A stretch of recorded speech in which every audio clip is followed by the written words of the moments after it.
বিদ্যুৎ ও পানীয় জলের দাবিতে গ্রামবাসীরা প্রায় ৭.৫ ঘণ্টা বিকল্প জাতীয় সড়ক অবরোধ করে বিক্ষোভ প্রদর্শন করল। ঘটনা কৈলাসহরের জারুলতলী গ্রামে। পাশাপাশি চণ্ডীপুর ব্লকের মূল রাস্তা বাঁশ দিয়ে ব্যারিকেড দিয়েও অবরোধ করে বিক্ষোভ প্রদর্শন করেছে গ্রামবাসীরা। গ্রামবাসীর বক্তব্য, জারুলতলী গ্রাম পঞ্চায়েত এলাকায় বিগত ৫ দিন ধরে বিদ্যুৎ নেই। কৈলাসহরের বিদ্যুৎ পরিষেবা প্রদানকারী বেসরকারি সংস্থা সাই কম্পিউটার লিমিটেডের অফিসে জারুলতলী গ্রামের মানুষরা বারবার যোগাযোগ করে বিদ্যুৎ পরিষেবা স্বাভাবিক করার অনুরোধ করলেও সাই কম্পিউটার লিমিটেডের পক্ষ থেকে ৫ দিন ধরে কোনো ধরনের পদক্ষেপ নেওয়া হয়নি। যখনই গ্রামবাসীরা সাই কম্পিউটার সংস্থার সাথে যোগাযোগ করেছে, তখনই সাই কম্পিউটার সংস্থার পক্ষ থেকে গ্রামবাসীদের আশ্বস্ত করা হয় দ্রুত বিদ্যুৎ সংস্কার করা হবে। এর মধ্যে মঙ্গলবার বৈদ্যুতিন তারের উপর ভেঙে পড়েছে গাছ। কিন্তু আশ্চর্যের বিষয় হল, এখন পর্যন্ত বিদ্যুৎ কর্মীরা এলাকায় যায়নি।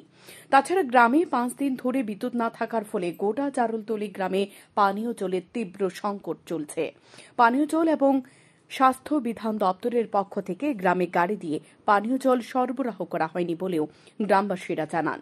গ্রামে ৫ দিন ধরে বিদ্যুৎ নেই এবং পানীয় জলের তীব্র সংকটের ব্যাপারে স্থানীয় জারুলতলী গ্রাম পঞ্চায়েতের সচিব সহ গ্রামের প্রধান সহ অন্যান্যদের জানানোর পরও কারোর পক্ষ থেকে কোনো ধরনের আশ্বাস পাওয়া যায়নি বলেও অবরোধকারী গ্রামবাসীরা জানায়। এত কিছুর পর গ্রামবাসীরা প্রচণ্ড ক্ষুব্ধ হয়ে বুধবার সকাল ৬টা থেকে বিকল্প জাতীয় সড়ক অবরোধ করে বিক্ষোভ প্রদর্শন শুরু করেছে। জারুলতলী গ্রামে চণ্ডীপুর ব্লকের অফিসের সম্মুখে ব্লকের রাস্তা অবরোধ করে এবং একই সাথে বিকল্প জাতীয় সড়ক অবরোধ সকাল ৬টা থেকে শুরু করলেও দুপুর ১টা পর্যন্ত স্থানীয় প্রশাসন কিংবা মহকুমা প্রশাসন কিংবা জেলা প্রশাসনের পক্ষ থেকে কোনো আধিকারিকরা অবরোধস্থলে যায়নি। আজকে প্রায় ৫ দিন ধরে যে কারেন্ট নাই, তো কারেন্ট না থাকলে তো আমরা জল পাই না। জল না থাকার কারণে আমরা মা বোন সবাই জল ছাড়া কেউ বাঁচতে পারবো না। তো স্টাফরে ফোন করাইলে, ফোন করার পরে ওনারা বলছেন আমরা আইছি ২ ঘন্টার ভিতরে আইরাম, একটু পরে আইরাম, এই সমস্ত কথাবার্তা চলতেছে।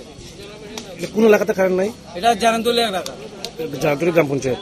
জারুলতলী গ্রাম পঞ্চায়েত কাজকর্ম করতে পারে না, স্নান করতে পারে না, ফুলাফান গরমে মরিজার গেরিয়া ঘুমাইতে পারে না, কারেন্ট নাই, পানি নাই, আমরা চলাফেরা করতে কত কষ্ট করাম। বিদ্যুৎ নাই কতদিন ধরে? ৫ দিন। তো আপনারা কি গ্রামের প্রধান বা প্রশাসনকে জানাচ্ছেন? সবাই জানেন না, আমরা কারেন্ট নাই যে গ্রামের প্রধান মেম্বার আছে, এরা কি জানে না যে আমরা গ্রামে কারেন্ট নাই হইয়া। তো আপনারা এখন কি চাইতেছেন?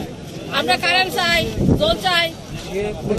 জল কি দপ্তরের পক্ষ থেকে গাড়ি দিয়ে জলের ব্যবস্থা করা হয়েছে? না না।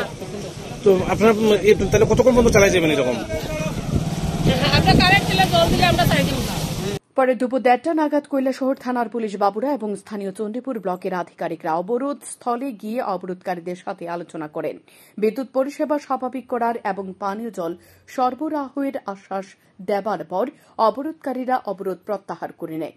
তবে অবরোধকারীরা জানিয়ে দেয়, বিকালের মধ্যে গ্রামে বিদ্যুৎ পরিষেবা এবং পানীয় জল সরবরাহ যদি স্বাভাবিক না হয়, তাহলে গ্রামবাসীরা অনির্দিষ্টকালের জন্য ফের রাস্তা অবরোধে বসবে বলে জানিয়ে দেন।